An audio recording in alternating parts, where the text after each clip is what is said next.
قائد اعظم کیسا پاکستان چاہتے تھے؟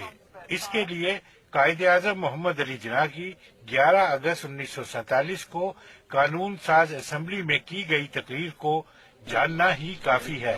یہ وہ تقریر ہے جسے 1977 تک ریڈیو پاکستان سے نشر کیا جاتا رہا، مگر بعد میں اس تقریر کا ریکارڈ ہی غائب کر دیا گیا۔ اس تقریر میں قائد اعظم نے مستقبل کی ریاست کے بارے میں اپنے تصورات کو نہایت واضح طور پر بیان کیا تھا۔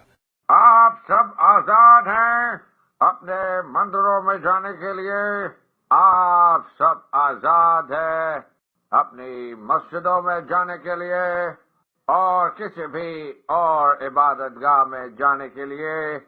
اس مملکت پاکستان میں آپ کا تعلق کسی بھی مذہب، ذات یا عقیدے سے ہو، مملکت کا اس سے کوئی سروکار نہیں۔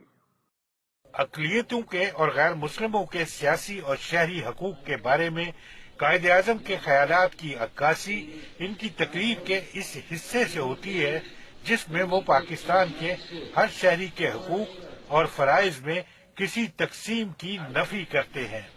آپ دیکھیں گے کہ وقت گزرنے کے ساتھ ساتھ ہندو نہیں رہیں گے اور مسلمان نہیں رہیں گے، مذہبی معنوں میں نہیں، کیونکہ یہ ہر فرد کا ذاتی عقیدہ ہے، بلکہ سیاسی معنوں میں وہ ایک ہی ریاست کے برابر کے شہری ہوں گے۔ المیہ یہ ہے کہ ہم نے قائد کے تصورات کے مطابق پاکستان کی تعمیر کے بجائے ان کے خیالات کو چھپانا شروع کر دیا ہے، جس کا نتیجہ آج ایک ایسی ریاست کی صورت میں ہمارے سامنے ہے جہاں عدم برداشت اس کی پہچان ہے۔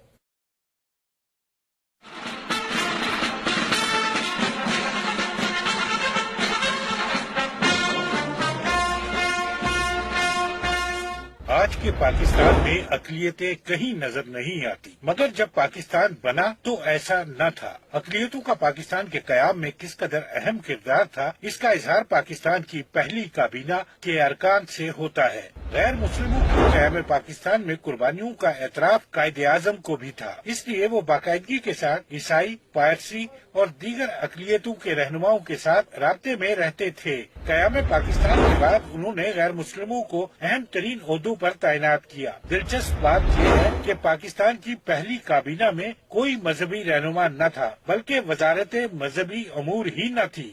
وزارت خارجہ کی تشکیل اور رہنمائی کے لیے انہوں نے سیموئل مارٹن کو ذمہ داری سونپی۔ پاکستان کے پہلے وزیر خارجہ سر ظفر اللہ تھے جو قادیانی تھے۔ جوگندر ناتھ منڈل قانون و امور و کشمیر کے وزیر تھے جو ہندو تھے۔ فرینک ڈیسوزا وزیر ریلوے تھے۔ چنتو لال ویور متحدہ پاکستان کی اسمبلی کے ڈپٹی اسپیکر تھے۔ 1946 میں ایک مسیحی دیوان بہادر سنگھا پنجاب اسمبلی کے اسپیکر تھے، جنہیں قائد اعظم نے قیام پاکستان کے بعد بھی بحال رکھا۔ کیا آج کے پاکستان میں یہ ممکن ہے؟ شاید نہیں، ہاں، مگر قائد اعظم کے پاکستان میں ایسا ہی تھا۔